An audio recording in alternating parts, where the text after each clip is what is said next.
Welcome to the Inquisitive Minds podcast. This podcast is all about searching for answers to questions oftentimes unexplained or unexplored. We want to engage with new and sometimes old theories, psychology, or philosophy from a research based perspective.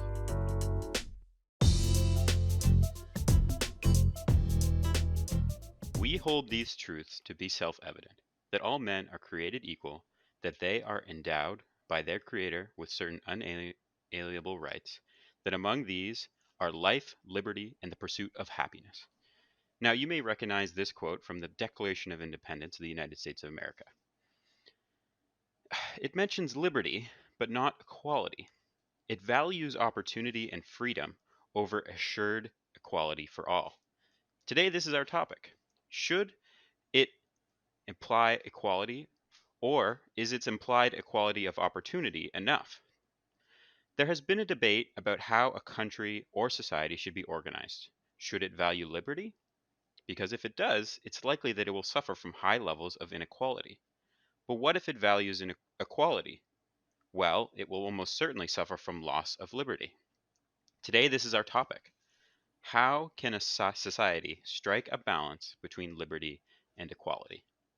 Now, before we get into this, I wanted to go ahead and give everyone a quick reminder that this is our sixth episode of the Inquisitive Mind podcast, and we're excited to have you listening. And I just wanted to say we have an email address if you want to get in touch with us, if you want to contact us, feel free to reach out. It's iqmindspodcast@gmail.com. Now, with that out of the way, I want to go ahead and introduce my co-guests, and I say guests with an S because today we have a friend of ours joining us, and he's going to be our third voice of reason for this interesting discussion. And Nick, how are you doing? How are you feeling about the topic? And welcome on. I'm good. Thanks for inviting me. I'm excited to have the conversation here. I think we've got a lot of different pieces that are going to come together, and I think it's going to be a pretty interesting conversation. Awesome. So, John, you're our regular second host and our steady voice of reason on this podcast. How are you feeling? I know you had some hesitancy about this topic. So, how are you feeling and how are you doing today? I'm pretty good, doing good, and that was a quality intro, I think. Well done. Thanks. And yeah, this topic can be a little in much. I don't know because it seems very subjective rather than objective. So I think that's sort of why bringing on a third point of view would help a lot. Yeah, for sure. And I think this is obviously one of our more philosophical kind of conversations as we try to grab from history, we try to grab from society, and we try to use our own perspective to come up with a good idea of what we're dealing with here. So, the first thing I wanted to do was kind of lay out definitions for our listeners. So, the first one would be about liberty and how does liberty differ from freedom? How is it similar and how is it different from freedom? Johnny, do you want to take us through that? I'll start with I'll start with freedom, and then I'll go into liberty, and then I'll sort of make a distinction. So like freedom is like very broad, and it kind of represent like a total lack of restraint, where liberty is like you can still ability to do one as pleases, but it's within your liberty. It's within the laws of the rule. Where so the distinction here is freedom is like has no restraint besides the laws of nature, whereas liberty entails like a responsible use of freedom within the laws that are being put in place. Hmm. So, for example, you have the freedom to murder, but you do not have the liberty to murder Right. I think because like that's. the liberty is to protect harm from others, right? Like it's Mhm. the laws are in place for that particular reason. Okay. Perfect. I think we've all kind of understand, and we'll get more into how that how liberty is explained by different philosophers. But I wanted to do a quick explanation and definition of equality because you heard me say in the introduction equality of opportunity. So what does that mean? So I think there's a difference between formal equality, which is what equality of opportunity kind of means, in that we're all equal before the law. And when we're all born into a country, we should be on even playing fields when it comes to the law and how we fit in. But that's different from the equality that we're going to be mainly talking about, which is material or substantial equality. So that means how much resources do I have? Am I able to do the same amount of things, purchase the same amount of things, have the same amount of reach and wealth as everybody else in my society? That's the main thing because we all agree. And if you look at liberal philosophy is grounded in formal equality, i.e., equality before the law. We should all be treated equally, and the laws should apply equally. But material equality is different, and certain people prefer that you are more liberal in how you can perform different actions and have different goals, but they say that the material equality should be less so, um, well distributed. Anyways, I think that brings us now into our history segment. Um, who is the first philosopher you guys wanted to talk about? Johnny, did you have someone in mind? Well, John Locke seemed to kind of show up first for me because he was right around the time of just after like kind of the monarchy kind of the main monarchy kind of fell in England. So he was like he criticizes like kings and monarchs and stuff, and he kind of goes more into that with like he believes like men are naturally free and equal, not subject to monarchs, and in with the result of having a like a social contract, you would get a government that exists to protect the rights of the people and promote the public good. And these people would also can replace the government if it had failure to do so. So he also really championed majority rule. So a lot of these things that he was bringing up in like 1690 with his two treatises of government was a lot of stuff we see today in what we expect from our democracies. Okay, interesting. So I wanted next to go to Thomas Hobbes. Before I do that, I want to say that we'll eventually get to a definition of equality versus equity, which I think is important to understand the difference there. But we'll come back to that. So first, Thomas Hobbes. Um, he was our next philosopher because he wrote about something called the social contract. And I think maybe people have heard of this social contract before, but they haven't really understood it. So he wrote in his book Leviathan in 1651 about everybody enters into a model or theory that states that an individual has consented either explicitly or tacitly to surrender some of their freedoms and submit to the authority in exchange for protection of their remaining rights or maintenance of the social order. So essentially, this means what he's trying to say here is that you give up some of your freedoms, i.e., the freedom to murder, which we talked about earlier, so that you yourself don't get murdered.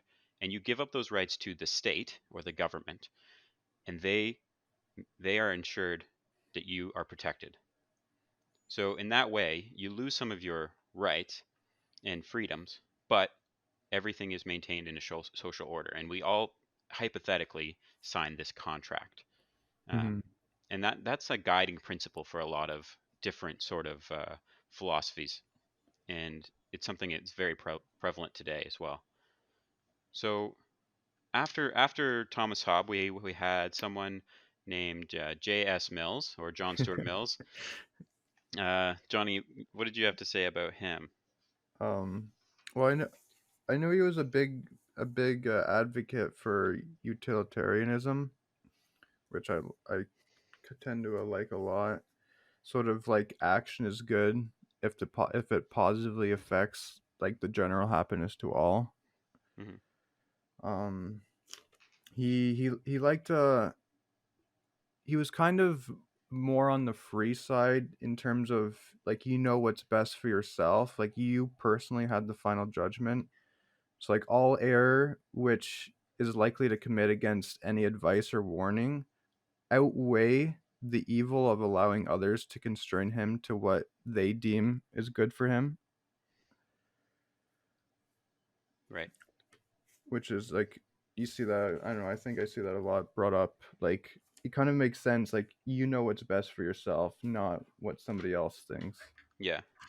So John Stuart Mills also had interesting ideas about he wanted to separate the typical definition of liberty into two kind of subsections. One, you have the liberty as freedom to act on your own accord, and liberty as the absence of coercion. So this is something that I think is really interesting. And it pretty much is the idea that you could be under some sort of coercion at any time from an individual or from society. So he was kind of saying that your liberties are being infringed on by other people's coercion or the society's coercion, which is an interesting idea. Meaning, like, let's say in society, everybody wears certain types of clothing or feels like they need to be they need to go to school or they need to do certain things. Well, that's kind of coercion upon your liberties. Like you are put in a lane without even really knowing about it. Or maybe it's advertisement. Advertisement is coercing you in some way to buy a certain product you feel as though you need. So these are impingements on your liberties. And I don't think a lot of other philosophers really fully agreed on his theory of coercion, which is an interesting point. Uh, so Hmm. so next, Well, he kind of broke it into like three sort of like cases. Like if any of these sort of three were broken, then he deemed that it wasn't a free society. okay, So liberty of thought and feeling, so essentially like your opinion. If you had the liberty of taste and pursuits and freedom to unite. If those three were good, then most likely he deemed the society free. If any of okay, those were broken, then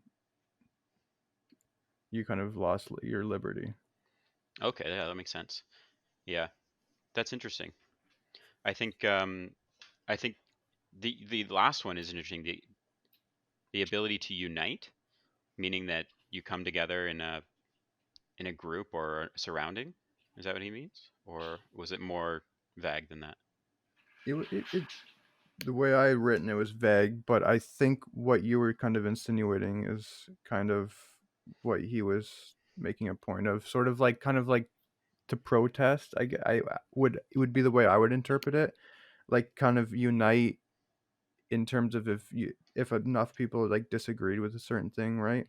Right, Sort of with how John Locke was like with the majority, like if right. the government was not was the government was failing to protect the people and what is Hmm. good and stuff, then they can just get a new government essentially. I think that's sort of Right. the uniting part. Okay, cool. So I wanted to move on to another philosopher. His name is Isaiah Berlin, and he wrote in 1958 about two different types of liberty, which I thought were interesting and similar, I think, to the coercion, but a little different. So he said there's two different types of liberty. There's positive liberty, and that's the possession of the capacity to act upon one's free will, essentially summed up by I am my own master. And then there's negative liberty, which is the freedom from influence by other people. So I am a slave to no man. And this is what I meant by coercion. So some examples of this. So let's say you're a rich and powerful actor, you have a lot of connections, you have a lot of wealth. Well, you have a large amount of negative liberty because you are a slave to no man. But you have, let's say that rich and powerful actor has a drug addiction. Well, now he has very little positive liberty because he is not his own master. He is a slave to the drug addiction. So this is where he separated it. A reverse example would be, let's say you're a writer, you have pencil, you have paper, and you have copious amounts of it, but you're stuck in jail. Well, that person has very little negative liberty, but a lot of positive liberty. These are kind of similar to the coercion aspects, but again, interesting concepts. Nick, I wanted to bring you in. Did you have any thoughts about any of these philosophers or anything to add? I just think it's interesting how um, so much of what they were purporting. I mean, I know in the case of Locke, about 300-400 years ago, um, A really works with more than it works against the philosophers who came later, and B, I think it's interesting how much we probably take for granted in the West anyway.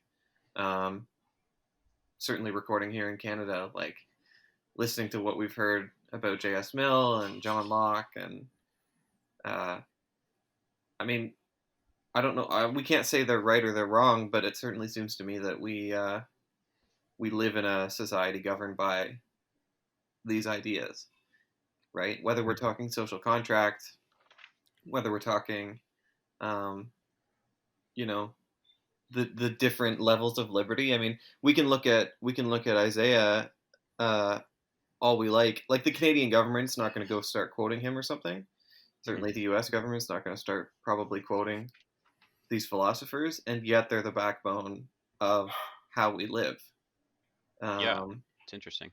yeah, and it's something that I think probably not enough of us go back and take a look at. I mean, in the case of John Locke, for instance, I know we didn't talk about this too much, but um, one of his ideas, which was in the essay concerning understanding, I think that was about a year, came out roughly a year or two before the document Johnny was talking about.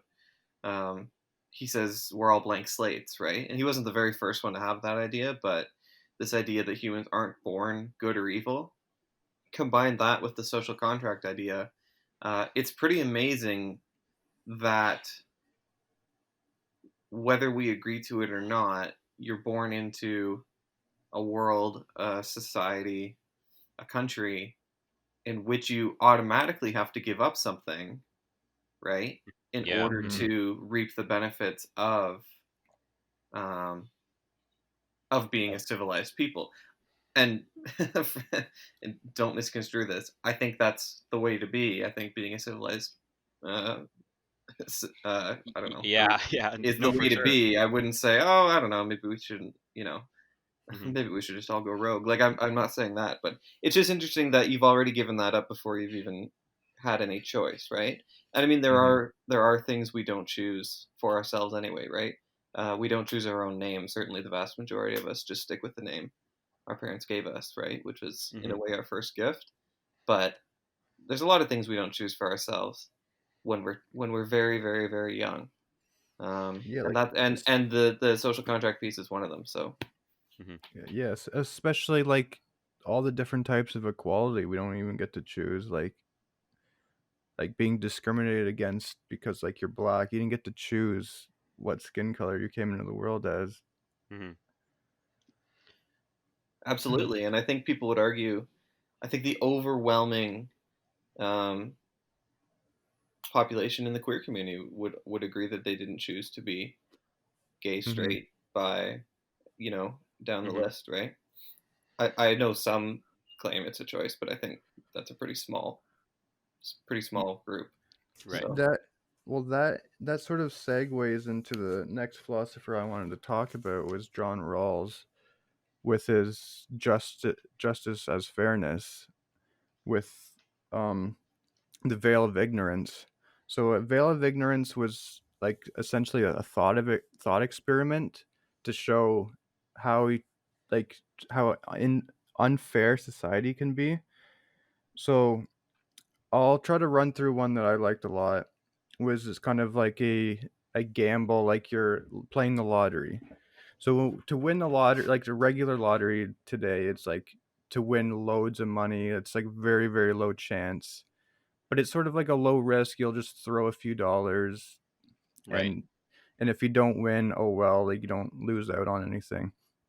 Whereas if behind with the veil of ignorance is like before you're born, you don't have any biases, you don't have a personality, you have no gender, no race. So you're behind this veil of ignorance. There's nothing.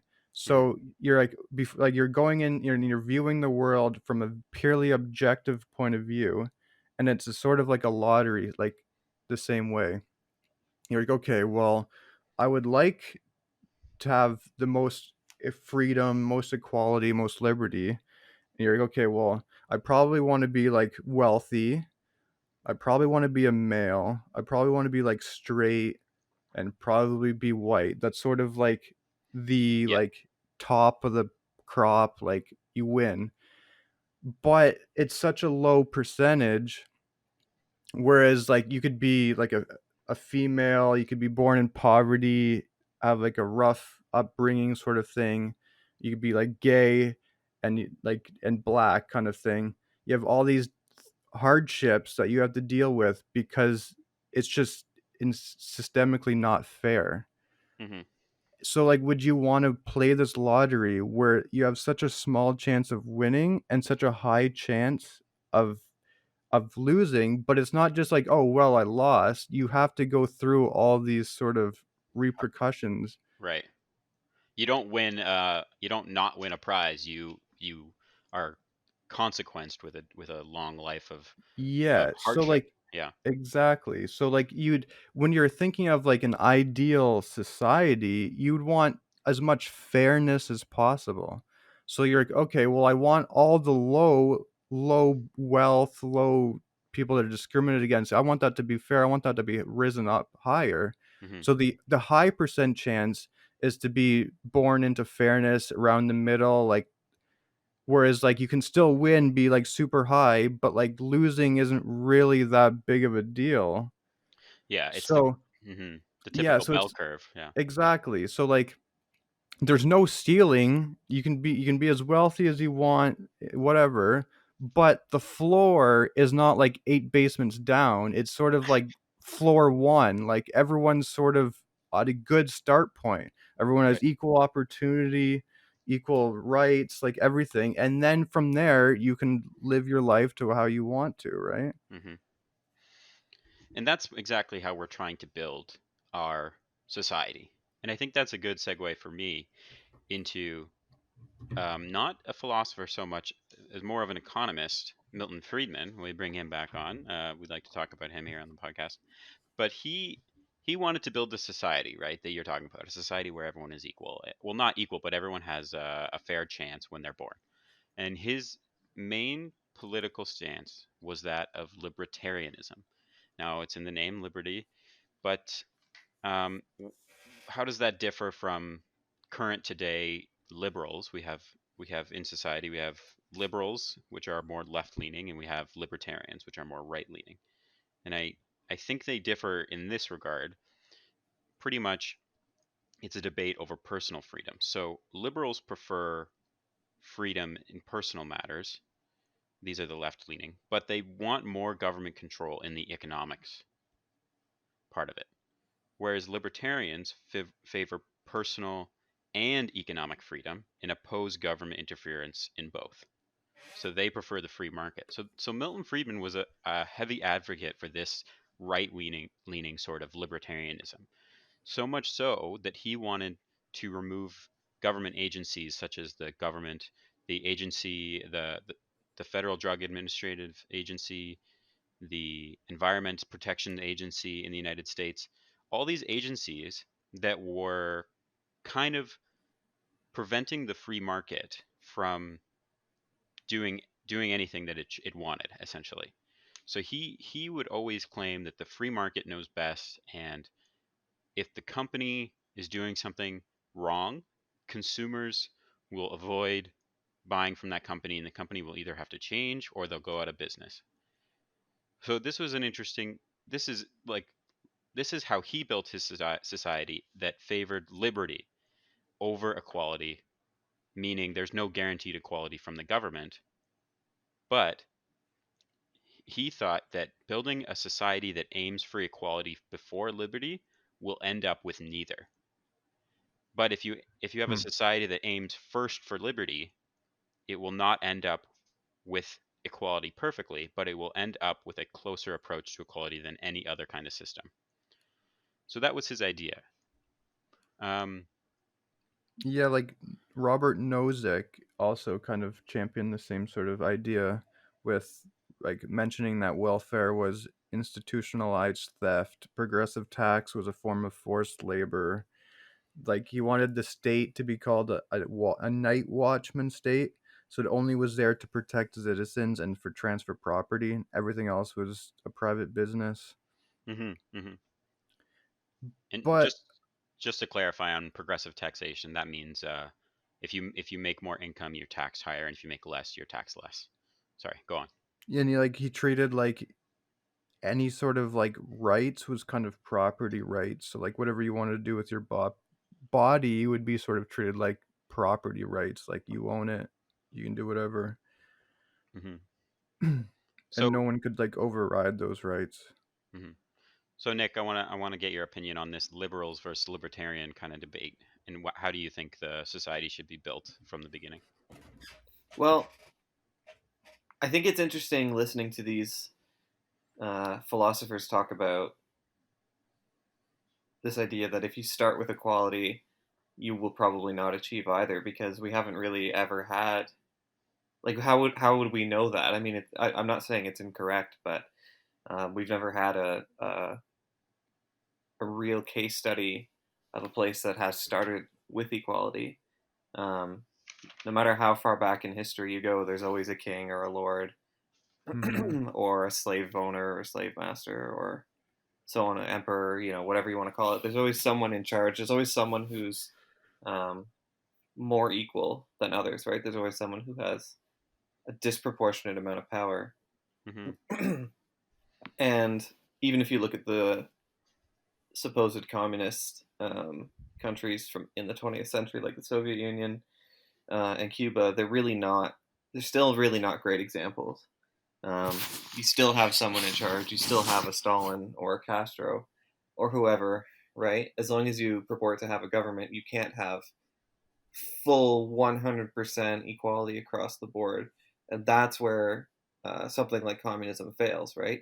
You can pay the chancellor or prime minister or whatever you want to call them, the czar or whatever. You can pay them the exact same as everyone else. That's fine, but as long as they're the ones making the decisions on foreign policy or whatever, they invariably have more power than the farmer, right? Yeah. There's Mm-hmm. no question about that. And still, likewise too, probably the doctor, even if you pay them the exact same and they live in the exact same house, which is owned by the government or owned by society or however you want to do that, right? Property ownership.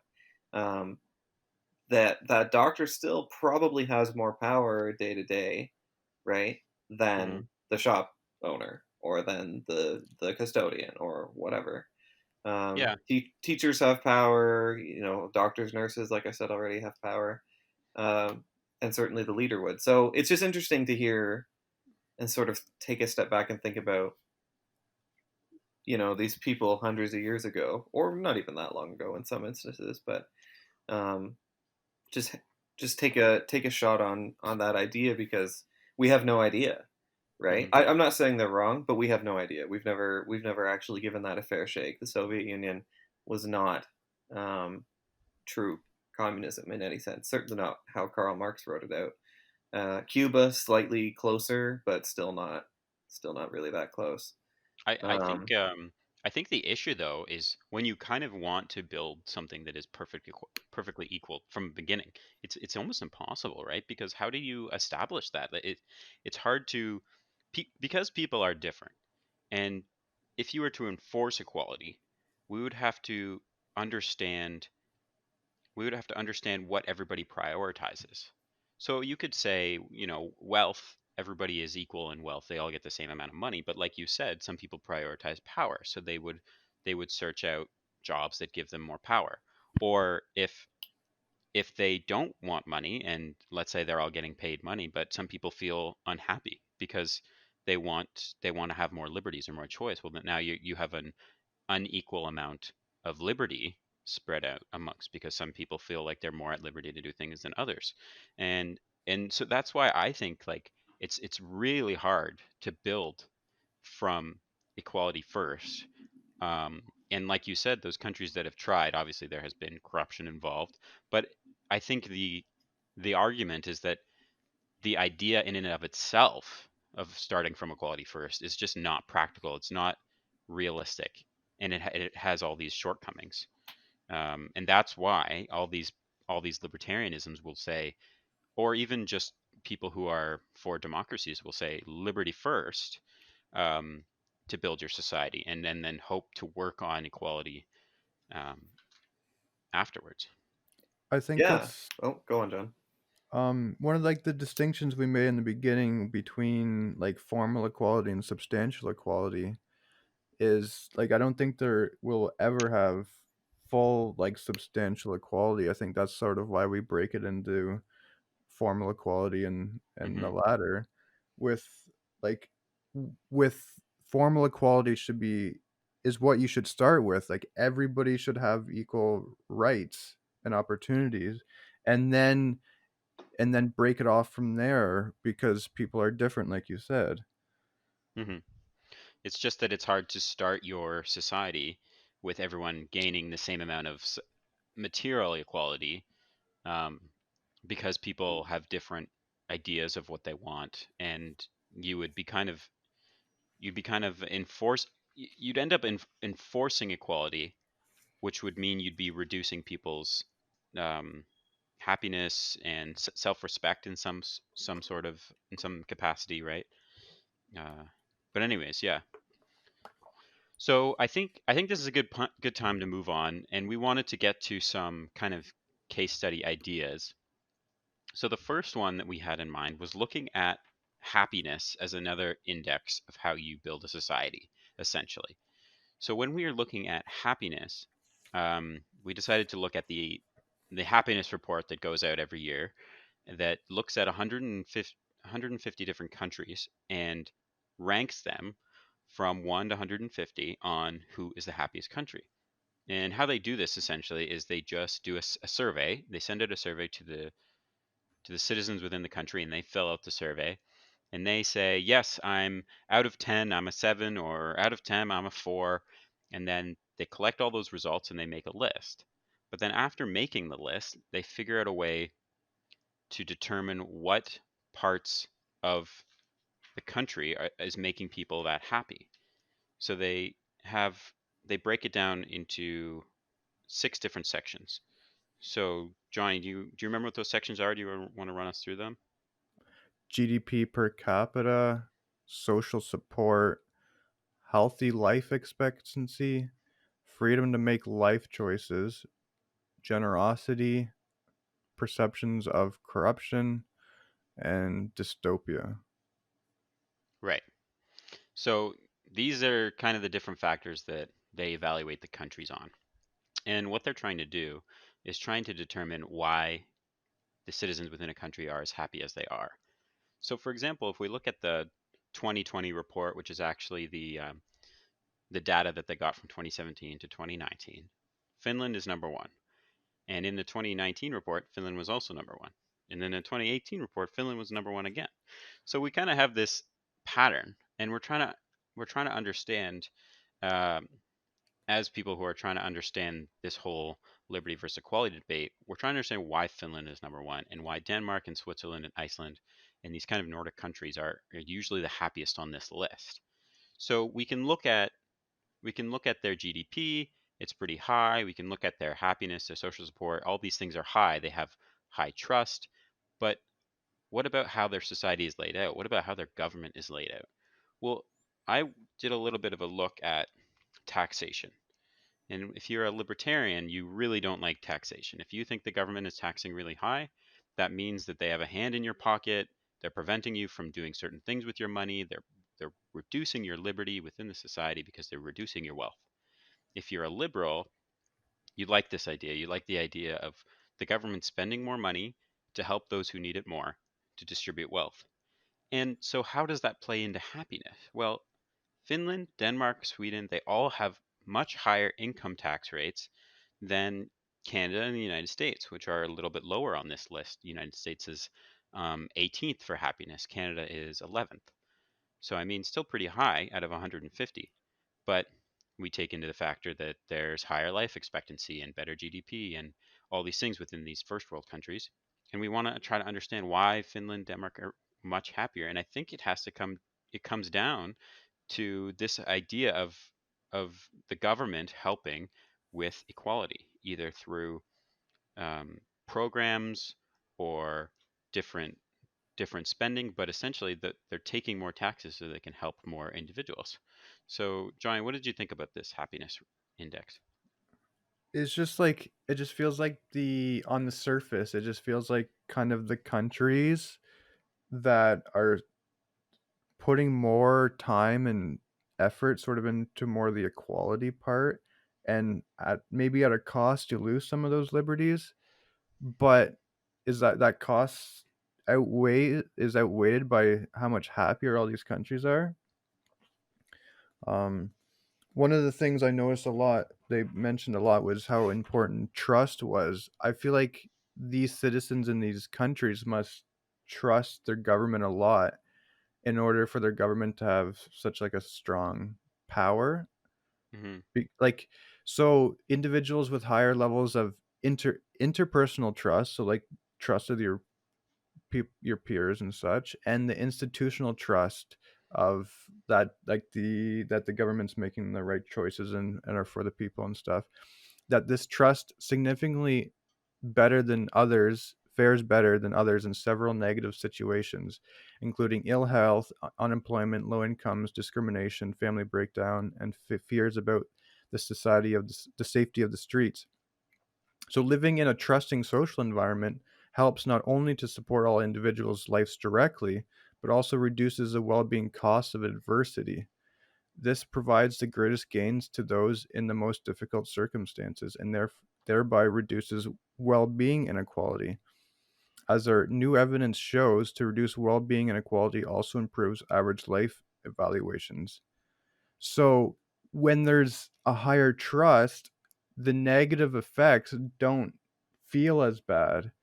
So the Hmm. positive effects can really shine through. So like, oh, I lose a little bit of a choice here and a choice there, but the social support that I'm receiving is a positive, and that's outweighing the negative because there's trust.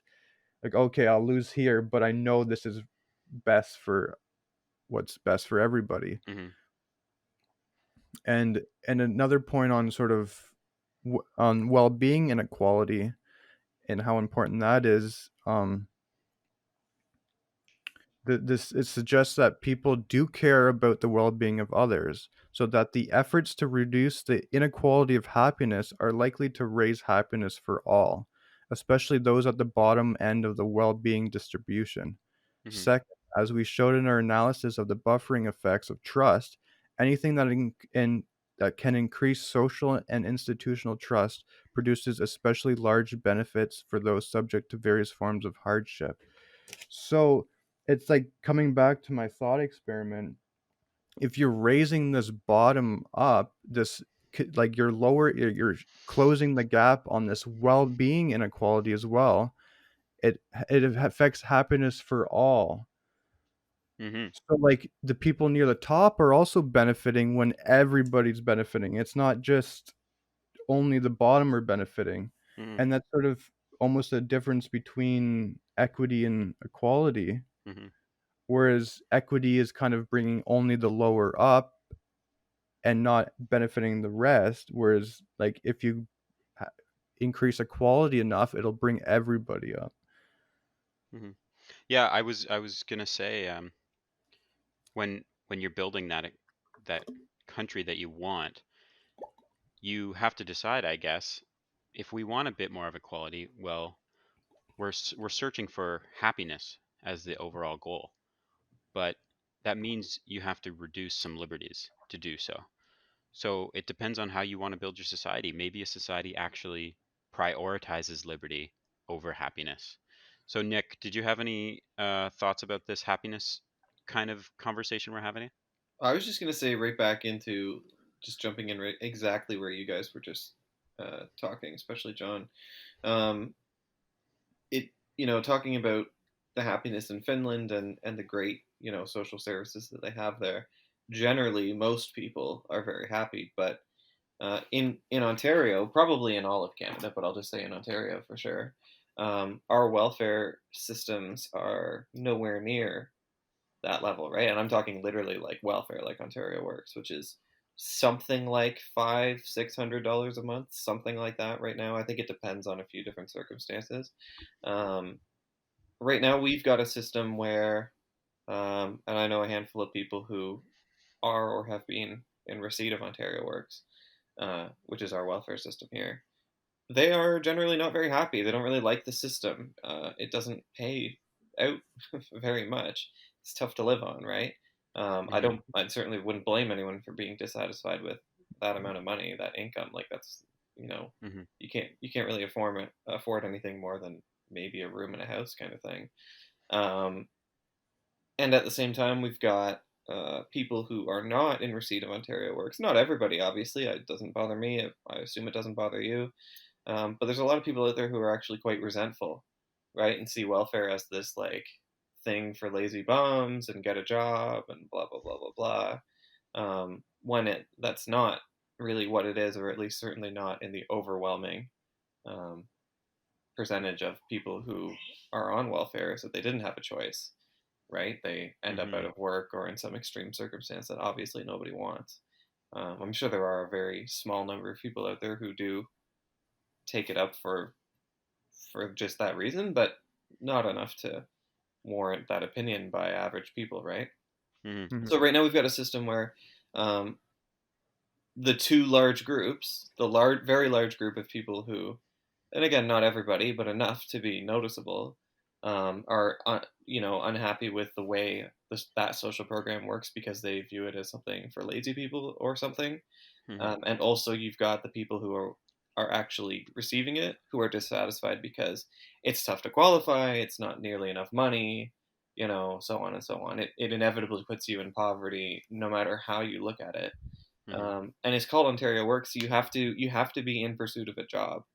That's one of the things to be on it. You have to attend resume workshops and Hmm. blah blah blah. You have to at least make it look like you're trying to get off of it, which is Hmm. sort of sort of in a lot of ways defeats the purpose for some people, right? Right. And Yeah. it makes it really tough. I mean, if you've got to spend all your time and you've got to go spend money, to get on the bus or something to go attend a job interview or a resume workshop, or you've got to spend money to get your resume printed or something. I mean, there's like slowly chipping away at let's even say it's 600 on the high end, right? Hmm. Slowly chipping away at your $600 a month. So I wonder if there's some. I mean, I know this is kind of our arching question here today, but I wonder what that balance is where it's enough money that uh, the people who are on it feel like they actually have a decent shot.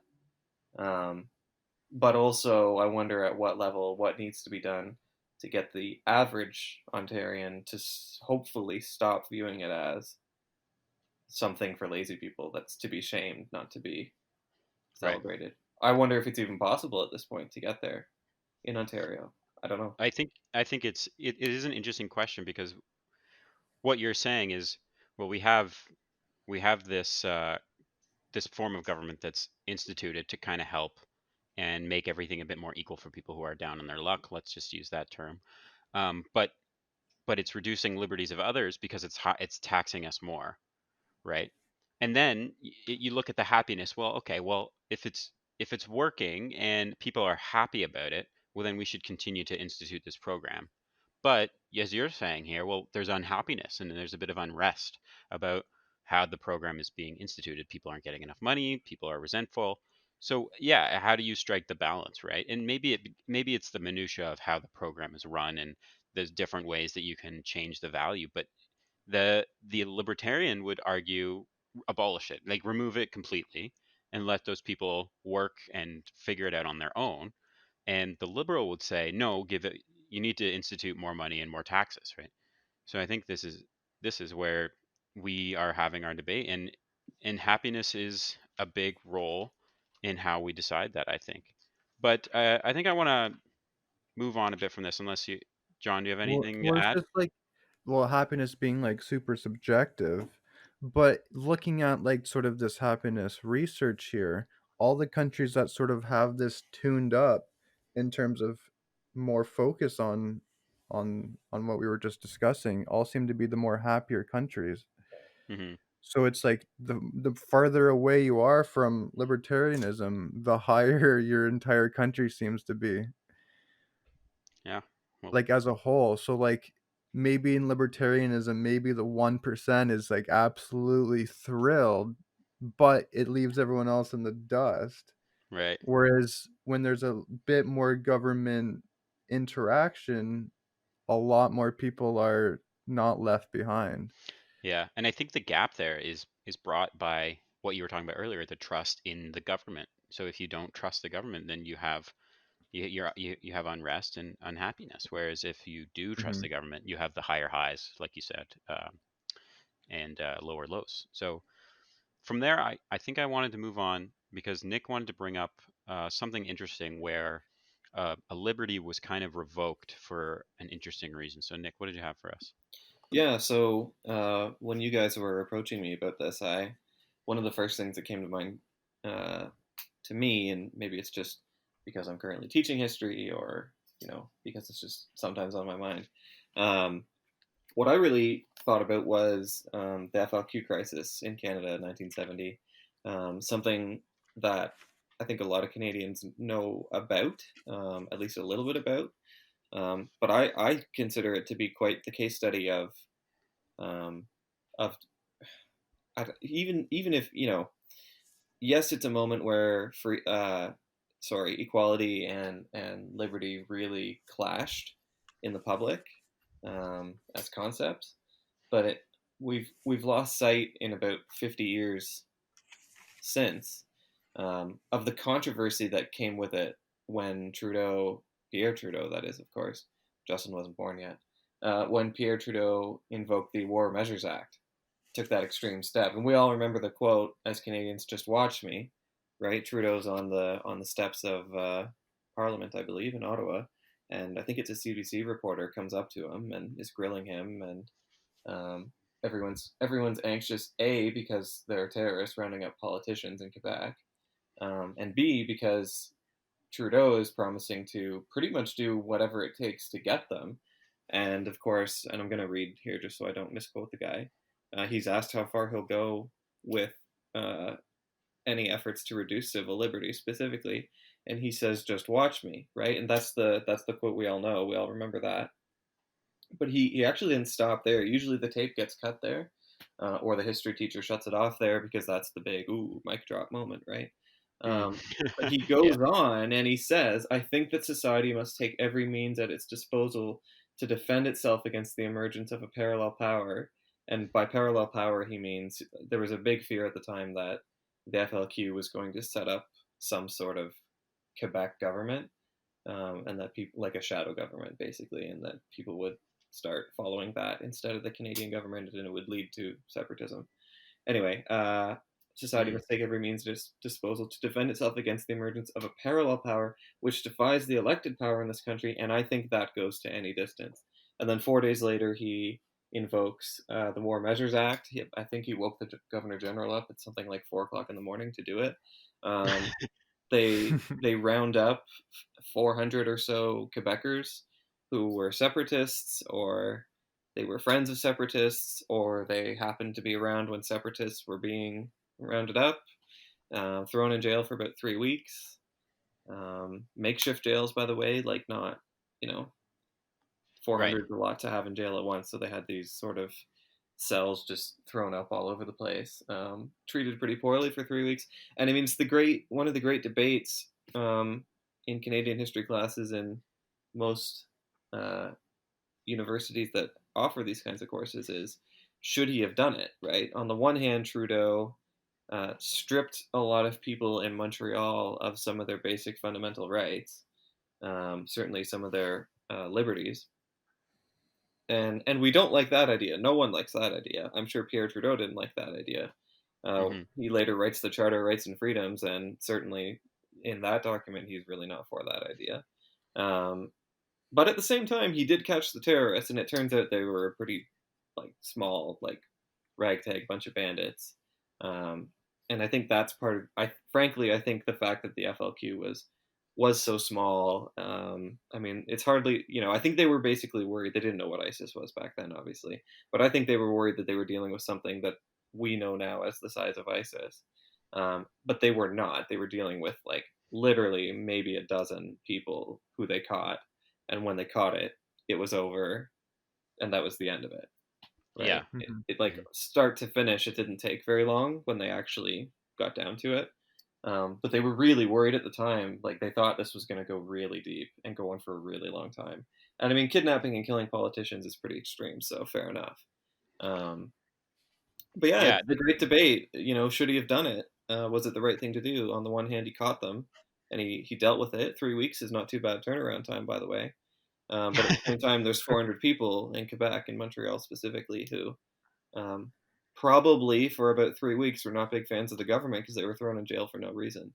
And by the way, it turns out none of those 400 people had anything, at least directly, to do with it. Um, like I said, Yeah, some of so them those, just happened to be around while other people were being arrested. So yeah, I can imagine those people on a whole nother scale. Like it's not just like some people lose like some liberties; they literally just lost all of them for a few weeks. Yeah. Wow. yeah, And yeah, go on. and it's sort of like it almost is. It's like a very dangerous game that Trudeau was sort of playing, right? Like it could have backfired so hard because it's almost like a slippery slope. Like, oh, if this guy can do it, the next guy can do it, and is there like a threshold on how much power he can sort of evoke and stuff, or Hmm. like use, like it, like, oh, Trudeau did it, I can do it more, and this and that, right? It just seems like it's kind of scary with how much the government power can use sometimes. Yeah. I think that's interesting too because what you're dealing with is uh, he's trying to get back to equality, right? Like these, if these insurgents had have succeeded because he didn't take drastic action, they would have changed rules or uh, been, a terrorist organization and prevented different laws, and like you said, created a whole different government that people would have been following, that Hmm. that may have been radical and may have prevented people from living certain lives. So what you're getting at is, okay, we reduce liberty to a select few of 400 people, and we seed out this group so that we can get back to normal society. Should he have done it? I think you would see the libertarians argue absolutely not. This is such an encroachment by the government, and they have their hand too deep into the pockets of the citizens that they are allowed to do this kind of thing. Whereas you would have the liberal argument saying, yes, I think this was a successful use of government agency, so long as it does not lead to further um, Hmm. kind of justification for worse action.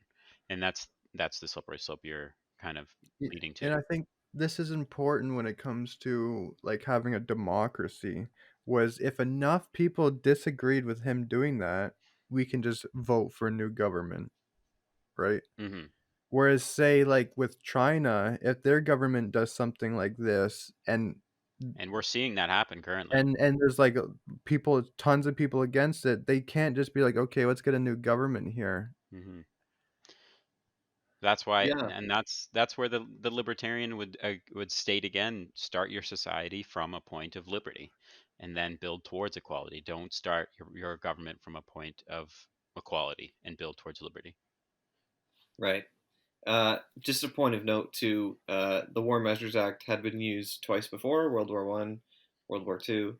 No one minded back then, of course, for those purposes. I mean, it's in the name, war. Right, Um, it's no longer called that. The act got dissolved some time ago. It's now called the Emergencies Act. Um, the U.S. has a similar version.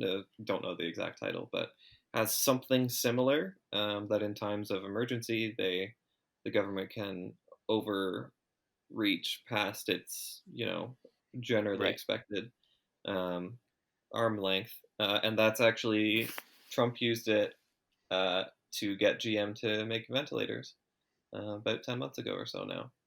Right? right. So in times of war, GM's not making cars; they're making tanks or whatever. in COVID making ventilators, right? So Hmm. it can be Mm-hmm. used in pretty reasonable ways. The question is, was the FLQ crisis a reasonable way? And my opinion again is that we have the benefit of hindsight. We know that the FLQ was nothing that serious. That the surprise is that they were able to kidnap or kill anybody because they were a bunch of, you know, just wild Vigilantes, yeah. bandits. Yeah, exactly. Yeah. They were not particularly well organized at all. There was not a big number of them in any way. So now we go back and we go, well, that looked like an extreme reaction to something that wasn't that big a deal. But I think in middle October 1970, I think a lot of people were quite anxious, and I know English speaking Canada was in general at the time in Hmm. favor. Now we could also argue, okay, fine, they weren't affected by it, right? No one in Toronto Mm-hmm. got rounded up, so why do they care? Yeah. Um, Yeah. but it's an interesting point, right? Hmm. Um, yeah. Yeah, like the So well-being of all, like you want to care for your others, like the others in your society. Hmm. yeah. Yes, this you mentioned Trump using the act, the Wars Act, to help produce ventilators for COVID, and that kind of brings me to my next point, which is another case study I wanted to bring up that happened very recently, just this past year, where South Korea was dealing with the COVID-19 infection and pandemic, and how they dealt with it compares to how a lot of other countries dealt with it. And I thought it was really interesting because it again was what they did was they instituted a lot of tests right away. People were getting tested um, by crazy amounts. So by March 31st, one out of every 150 Koreans in South Korea was tested. And Wow. on February 28th, the U.S. So remember, the United States and South Korea both had their first confirmed case on the same day. I think that was early in February. But by the 28th, the US had tested 3,300 people, but South Korea had tested 94,000 people. Um, so they instituted crazy amounts of testing. They also instituted contact tracing, which is where if somebody is seen positive, you can kind of see who they interacted with most recently and also alert them and get them tested. And by doing this, they contain the spread and they reduce the amount of deaths and total infections by quite a lot. But to do so, and specifically for the contract tracing part of it, what they did was they started taking those people's phones and tracking who confirmed positive. They would use the GPS on the individual's phone to determine where they were. And this was the government. Because the government would come in and literally take your phone and look at where you had been and then do the contact tracing. So this is another interesting question. Firstly, how did they do it? Well, they actually had issues with a MERS outbreak in 2015. And during that time, there was quite a bit of deaths, and the people within the country were very upset with the government because they had let this MERS outbreak happen, which is another type of virus. So they actually loosened privacy laws in South Korea after that. So pretty much meaning the government had more insight into an individual's privacy. So now when 2020 happens and we have the global pandemic of COVID-19, now these rules are already set in place that they can take your phone and look at it, which of course in the United States would have been absolutely abhorrent, and even in Canada, there would have been Oh, oh. large amounts of civil unrest, I think. Yeah. And but to them, it worked, right? They were able to prevent further deaths and further infections of the virus throughout South Korea. And even now, if we look at the numbers, they have a drastically less deaths and infection rate than those in Canada and in the United States. Um, so I just wanted to get your guys' opinions. Do you think that this kind of overreach, well, I say overreach, but reach from the government was justified in the same way that Trudeau rounding up individuals was justified? So I'll go to Nick first. What do you think? Well, in March, I would say no. I don't think it. Or sorry, I would say yes. I can't remember how exactly he phrased it. I would say it was not unjustified in March, because in March we knew March of 2020 anyway.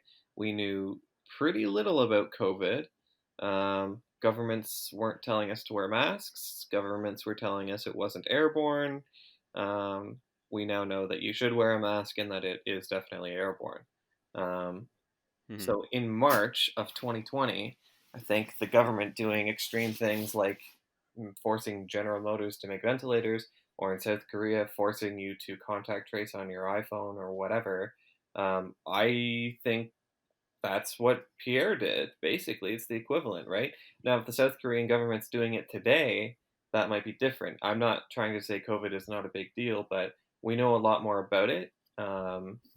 It Right. it if they started doing it now, certainly, I think that would offend a lot of people.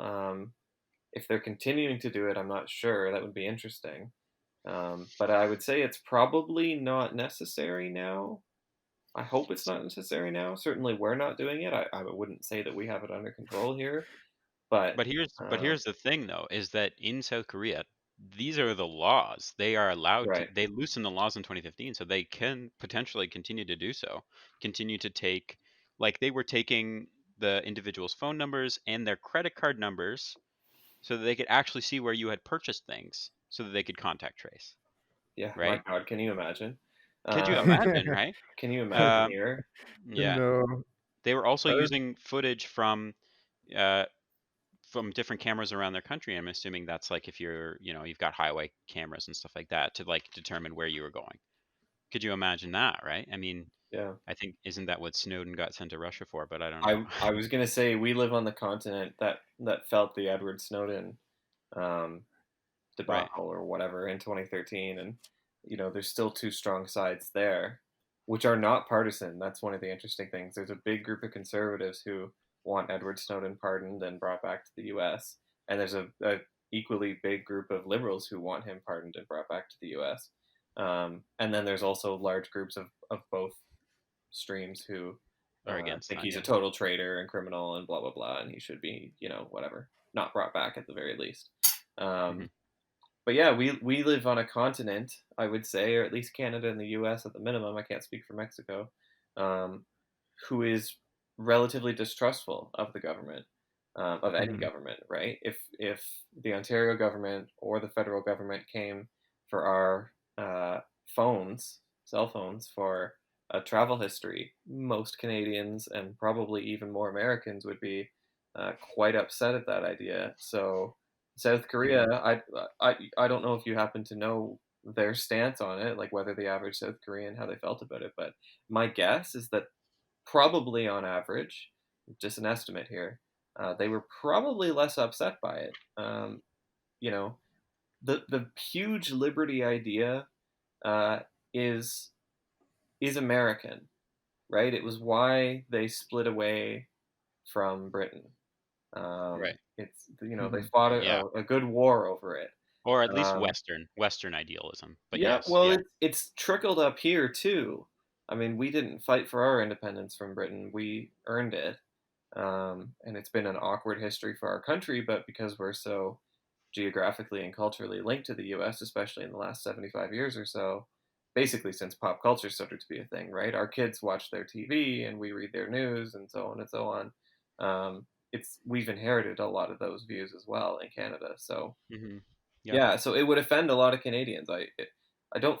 I think it would offend me, but I wouldn't mind giving my phone over. It's one of those things, right? It's the worst argument to the NSA or to the South Korea COVID test contact tracing thing. The worst argument is I haven't done anything wrong, so they can just look at my phone. Now, saying that, I haven't done anything wrong, so I mean, they can look at my phone all they want. But it's a Right. bad argument for everybody, right? It's a fine argument for me. It's probably a fine argument for you too, because we don't care. We don't Right. do anything wrong. We don't break any laws. Certainly nothing. Jaywalking maybe the worst, right? Um, but it's a bad argument because it asks you to give up a lot of liberties, and that's not something Americans are quick to do, and it's not something Canadians are quick to do either. But in South Korea, uh, I don't know enough of their history, but I would guess, based on what I know of global history in the last 150 years, it's a newer idea to them. So for them Right. to give up some liberty is probably less stunning than asking the U.S., which is going to be 250 years old soon. Right. Um, Mhm. so Yeah, I John. feel like Yeah, I wanted your input. Go ahead. I feel like the whole like the reason that the government wants all this information, right, is to prevent harm to others. Like it's not just so they can monitor you at all times and know what you're all doing, and like I don't think that's the objective of the government when it comes to exercising that power. And so since that they're exercising that power in order to prevent harm to others, like I think that's a fair way for them to do it, in my opinion. Right. Because like ultimately it's saving lives. Like if I have to like give up my phone in order to help lots of other people, like I think that's like a drop in the bucket, in my opinion. Yeah.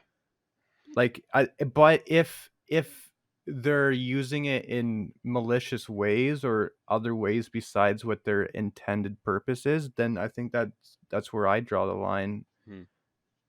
So it's sort of that trust again, like That. Yeah, you I was have just to gonna have say. trust in your government, where like you were mentioning in North America, we have very little trust. So obviously right off the bat we're like no way. Hmm. Yeah. So I think we've kind of covered that, and I wanted to move on to our next little case study because this we've been covering ones that where we think equality kind of pushes the boundaries and gets a little too close to our liberties. But this next example, Nick, you had one that's kind of more what happens when liberty goes wrong. So what do you yeah, got? I don't know how long we'll spend on this really, but just we're looking at the Rockefeller point, right? Yes. Yeah. John Rockefeller, uh, late 19th century, so late 1800s. There came a point where Standard Oil, which was his company, was worth 2%. Or sorry, he personally, I should say, was worth 2% of the U.S.'s GDP, which is absolutely wild. Um, Right. to the point where he and or his company ended up being the basis of the first antitrust laws in the U.S. And Standard Oil got broken up into lots of different companies, including I think most significantly ExxonMobil, which still exists. But it's so interesting to me that that really flies in the face of, and don't get me wrong, I mean, without offering too many political opinions here, like I say, I'm fine with the government looking at my phone for contact tracing. Doesn't bother me if you want to split up Standard Oil or Future, maybe Amazon or anyone else. um, but it's amazing to me that in the US with the American dream and full on capitalism, full on the focus on liberty. It surprises me that they did it. It was a long time ago, um, but that they broke up Standard Oil. I mean, Yeah, the and we American have dream: to. you work hard, you play by the rules, you get richer and richer and richer. That's what Rockefeller was doing, Mhm. um, to the extreme, to the absolute, like to the point of gluttony, obviously. Um, Yeah. but it was the first time really that something like that had happened, and yeah, it's amazing that it happened in the US. It wouldn't have been surprising to me, it wouldn't be surprising if that happened in Britain, wouldn't have been surprising if it happened in Canada, certainly anywhere else. But the US, the Congress, right, sits there and goes, oh my, what are we going to do with Standard Oil? Like, no one, literally no one can compete with them. And here we have the situation, and I'm sure this was their justification. If you can't compete, it's no longer a free market, right? And Hmm. therefore we need to do something. But it's interesting that the result, the action to take, is one of the least libertarian things you can do. It's one thing to regulate a company. It's one thing to have a minimum wage. It's another thing to break up your company. That's the least libertarian thing possible. Yeah. And in order to restore liberty, the answer in that case was remove all liberty from Standard Oil. Now Rockefeller ended up fine. Don't kid yourself. And his son ended up governor of New York, and he really wanted to be president, Nelson. But um, yeah, they were fine. Obviously, it's not like they ended up homeless or something. But yeah, it's just a really interesting, like, that you get too far gone, and the only answer is take the extreme so that you can come back, right? Right. And ever since there's been, I mean, I suppose you could argue there's still an oil monopoly, but at least it's not one company this time. At least it's multiple, right? Right. Yeah, I think we have to try to understand why was it bad for him to have so much of the GDP? 2%, right? Seems like a small number, but for one individual have 2% of a country's GDP. I mean, that gives that individual so much power. And so like why exactly was it bad for him to have that much? And it was kind of this idea of a monopoly, right? That you said. Well, no other oil company could ever exist.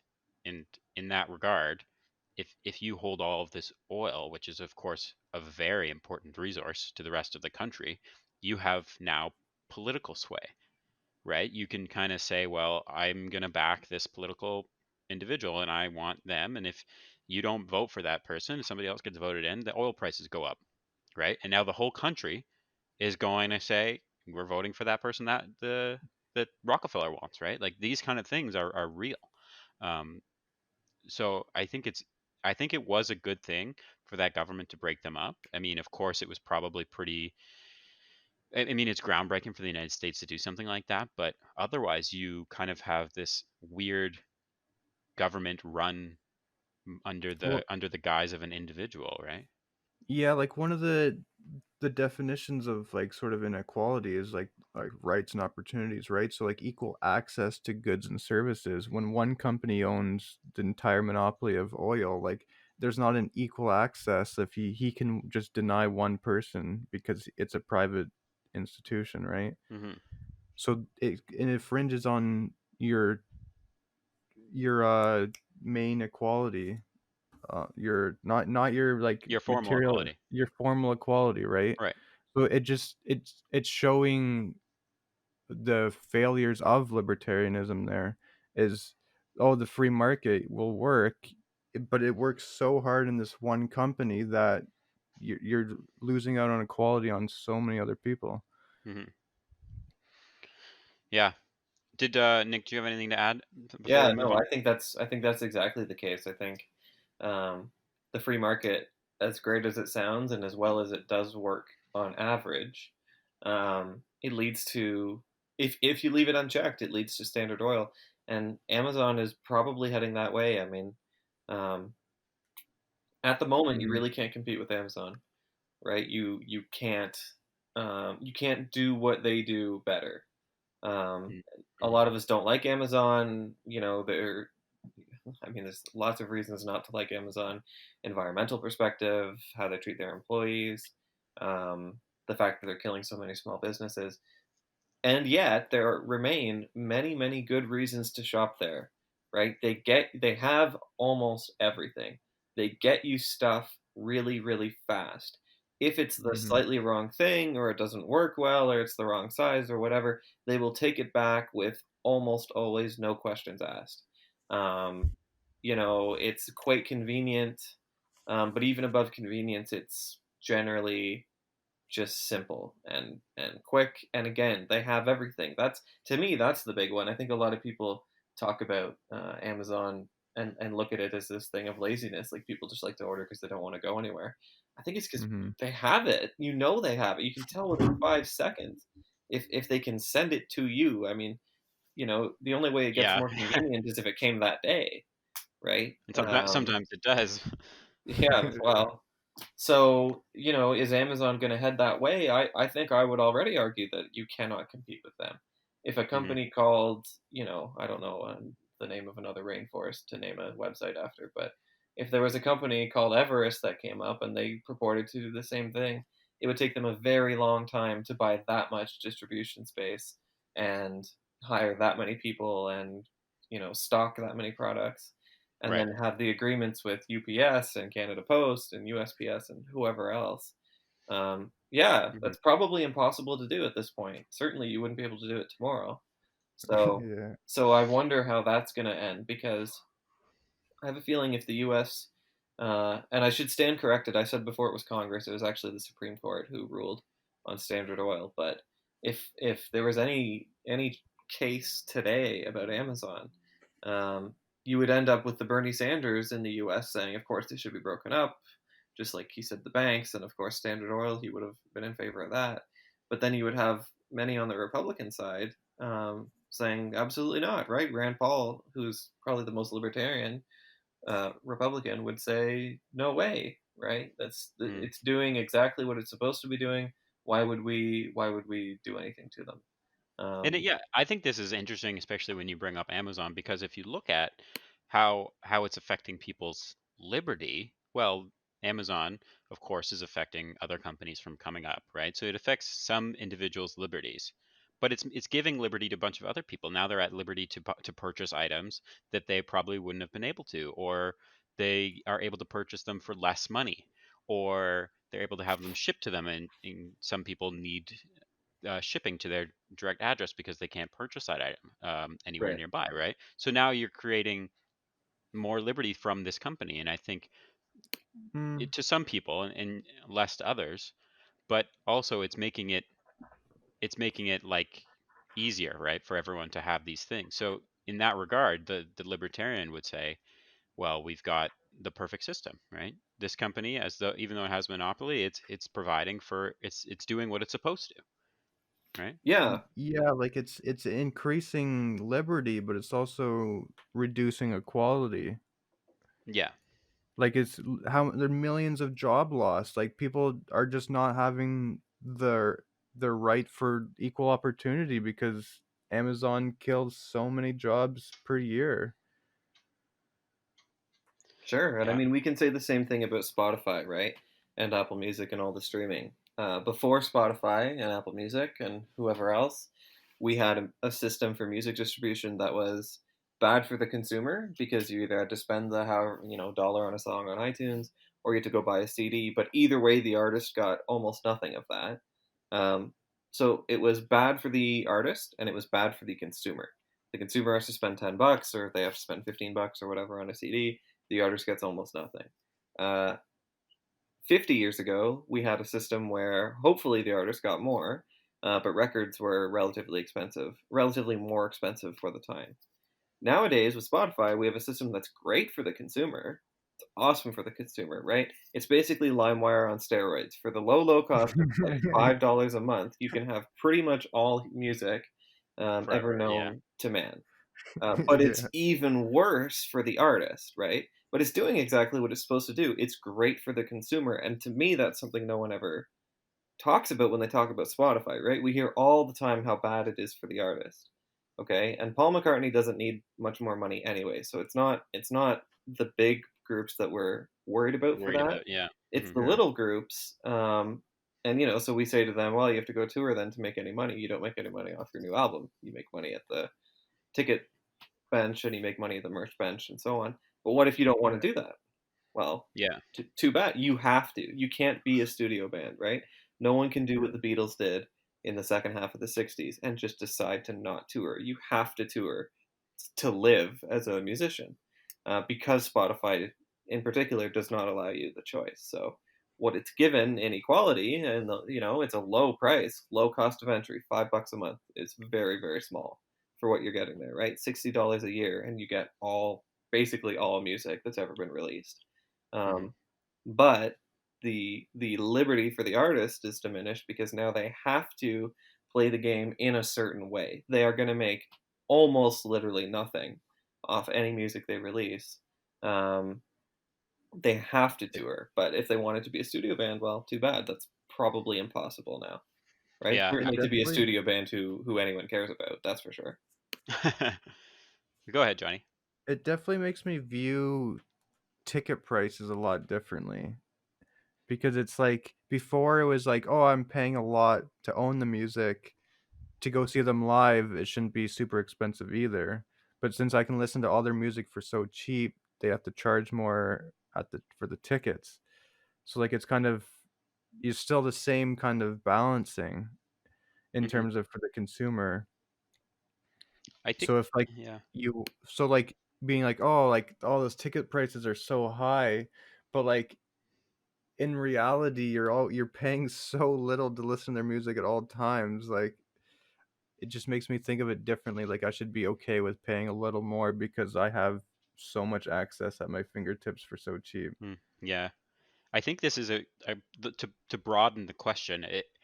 How do we as a society deal with these kind of companies, whether it's Amazon or Spotify or the oil company? What's the society to do? How do we determine what is right? Well, of course, it's up to politicians and how they want to govern. But we have to ask ourselves, like, okay, these companies are becoming so big, but they're providing to us like great great content for a consumer, and we are the consumer. We can't. It's hard for us to put our biases aside and assume we're not Yeah. consumers when in real life we take in these products and use them almost on a daily basis sometimes.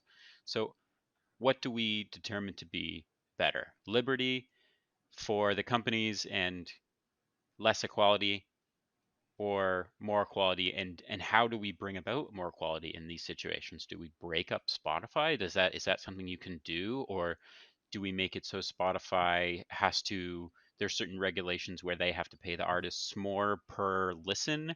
Or I mean, these are tough questions that you can't really do on a general scale. Like you have to do them on a case by case basis almost with these companies, especially companies like Amazon, where they've become too big to fail. I think they have so much. There's no possible way for the government to put in a regulation that's not specific to Amazon, right? So I don't know. Yeah, I don't know if Spotify is the best example in that sense because they do have direct competition, right? There's Apple Music, Google Music. I think Hmm. Amazon has music, Tidal. Like they have other companies that do the same thing. They all have their own little gimmick. Apple Music used to have Taylor Swift. I don't know. I think Spotify might have her now, but Tidal supposedly has higher quality, like the bit rate's higher. I'm sure there's an exclusive artist here and there. Spotify has Joe Rogan now, so there you go. But yeah, I mean, in the case of Spotify, again, I think though the key is at least it's good for someone, right? The way music was being run 10, 15 years ago, it was bad for the consumer. It was expensive. You got to spend 15 bucks a pop on a CD. And it was bad for the artist because they got almost nothing. The artist still gets almost nothing, but at least it's good for the consumer, right? So do we take that as the win that I mean, objectively, that's a win, right? It's better for Hmm. somebody. For Hmm. Amazon, to me that's the slightly different example.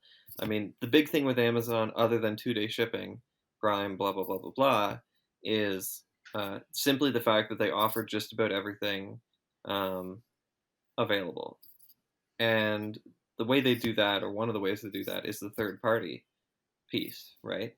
Hmm. Which is Yeah. always so much worse. It's so much more expensive, but that's how they have basically everything in stock. Best Buy and Walmart are now doing the same thing, right? They have third party Yeah. sellers who are less That's a extreme good point. usually, but still, I don't really want to buy from them. I'd much rather just buy from Best Buy. Um, Hmm. but yeah, they can't compete though. Still, Walmart can try to ship you something as fast as they want. In Canada, anyway, it's not going to be 2 days, right? It's going to be four or Hmm. five Hmm. over the weekend, probably. Like, it's not going to be two days.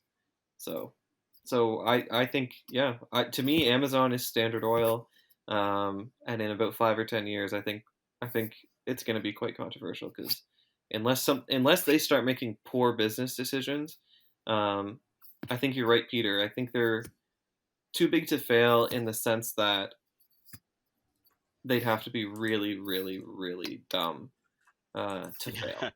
You know Yeah. what I mean? I think if Amazon disappeared tomorrow, I don't think society would crumble at all. So in that sense, I don't think they're too big to fail. I think Right. Right. Right. it's not like the banks where if they disappeared, it'd be like, okay, what happens now, right? And Standard Yeah. Oil would have been the same way. Too big to fail. It's like, well, how are we gonna fill up our cars?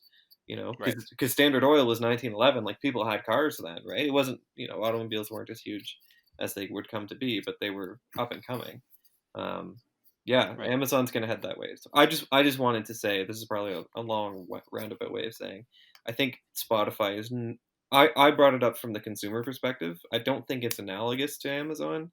I think it's a good example of some of the problems of huge companies, but at Right. least they face real competition from at least four other companies that do the basically the exact same thing. Yeah. right? And they're all basically the same price. I think title's a little more, but again, title offers you the like higher quality, or it's supposed to be higher quality anyway. Yeah. So So, okay, from here, I think we've kind of gone over this topic quite a bit. I want to go to now our bit of a discussion. And I think, Johnny, you wanted to bring up something to do with less of a government being involved and more of societal pressures. So, what did you have to say about that?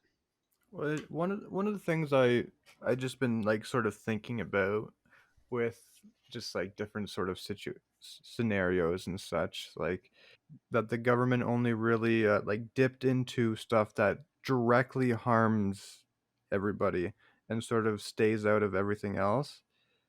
So, kind of like the Watchman Ex- state. well, like excluding like like I including like social programs and such, but like certain things that take away people's liberties that isn't directly harming the general population. So like so in return having a stronger like social pressure. So like kind of like how you always hear the saying like save face or like honor on your family's name and stuff like that, Hmm. where like instead of the government sort of being the one to punish you, it's sort of like a social punishment Right. in terms of, you know, like, oh, I shouldn't make this decision because like rather than like I might get in trouble from the law, it might affect my social standing, my social stature, it might be punished Hmm. poorly in that sense. Yeah, this is interesting because this is kind of what we see. I mean, there's like people who are pushing on social media all the time, like don't buy from this brand. Let's say Amazon. Don't buy from Amazon. They're killing thousands of jobs a year. They're, ruining the environment. All this stuff, right? So that's a social pressure. There's no point. At no point, if I purchase something from Amazon, would I ever be prosecuted by the law. The law has no say on that. But what you're saying is like we have social pressures, which kind of maybe are coercing people into reducing their liberties, right? And that can be a good thing. That can be a good thing that certain people are aware mm, of of you doing certain things can be seen as negative, right? So you're kind of saying like this is how we would strike the balance, is like having good social pressures rather than government involvement, and then both sides would be happy, like liberals and libertarians would come together and through social We pressure. Is that what you're kind of saying? Well, it's a thought. Like I don't know how much I believe in it, but it's just something that I've been contemplating the last few days through like talking, like thinking about this issue. Right. Like I can't directly think of too many negative impacts. I'm not saying it's perfect. I haven't thought about it enough. But like if there's like a certain company that is like tests on animals and is bad for the environment and stuff, and you see someone walking around with it, like rather yeah, like you said, rather than the government punishing you, then you see a whole bunch of like people kind of punishing you. Right. Whereas like, okay, well now we shouldn't use this company because it's bad for the environment. And essentially it's like that free hand, almost also being very libertarianism Hmm. with like, okay, well the free hand sees that no one wants this company anymore, like goodbye kind of thing. It'll just die away. Yeah, Nick, do you have thoughts on social pressures? not really anything other than what you guys have said. I think the only um, other piece that comes to mind for me is that it's hard to coordinate. Um, Yeah. Yeah. right? Like it's one thing, Who's the majority? Who's the one that decides Right. that's the no go? And it sort of comes back to what J.S. Mills was saying, and one of his big quotes was what I mentioned earlier with like you have the final say. Exactly. Like mankind are greater gainers by suffering each other to live as seems good to themselves than by compelling each other to live as what deems good to the rest. So right? like J.S. Mills is the complete opposite of that kind of idea. Hmm. Yeah, I think it is hard, like Nick said, to have a society that comes together under certain ideals and tries to enforce them without the hand of government, right? It seems Hmm. almost impossible, because people will always think at the end of the day, well, yeah, sure, Amazon is ruining jobs and stuff, but this is the cheapest and the quickest I can get this product, so I'm going to buy it, right? And it's something that, even though morally maybe they shouldn't do, people will say economically, I'm this is better for me, so they'll go ahead and do it. And that applies to all other sorts of social pressures, right? Like people will say you should go to church every Sunday, and they say, well, I don't have the time economy for that. Like, I need to be using my time for other things, so I'm not going to, even though morally maybe I should, according to you, go to church on Sunday. I can't afford to do that, right? So I think it's tough for a society to come together and influence people in that way. Yeah, even like if you come at it from a very selfish point of view, with like Amazon, for example, be like, oh wow, this is killing so many jobs and environments, but it my job's still there. It doesn't affect my job. I get my item real quick and convenient. Who cares? Hmm. All right, guys. I think this is about enough time for us to wrap it up. Do we have any questions or final thoughts? I don't personally. Everything I've sort of imagined we might cover has pretty much been covered, to be honest. Awesome. Agreed. Okay. Well, I want to go ahead and say, Nick, thank you for coming on. It was a pleasure chatting with you, and I hope our viewers enjoyed hearing from you and having a third perspective on the podcast this time around. So until next time, where we give you something new to think about, have a good night, and we'll see you later.